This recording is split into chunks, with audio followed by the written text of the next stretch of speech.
And the judge is Ma'am Katie. Okay. Good morning, candidate number 2. Good morning po, Miss Lee. Nakakatuwa ka kasi napaka-confident. Thank you so much. Okay. Ito yung question ko sa'yo. Kailangan lang nagkamali ka na ba minsan? Or nagkakamali ka na, di ba? Sa buhay, o nagkakamali ka na? Yes, of course. Okay. Ito ang question ko sa'yo. Kailan ba tinatama ang mali? Kailan tinatama ang mali? Alright. Thank you so much.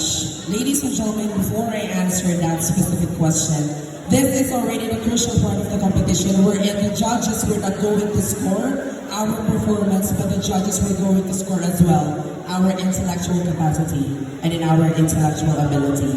So if I will be given a chance to recap the question that was given to me, papaano nga daw or papaano dapat tinatama ang isang pagkakamali? Tama. Alright.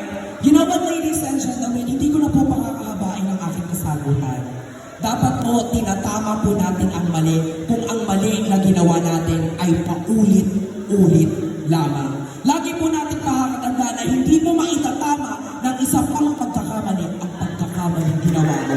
Habang nakubuhay ka sa mundo, gumawa ka ng kabubuhan hindi lang para sa sarili mo, bagkus sa kapwa mo.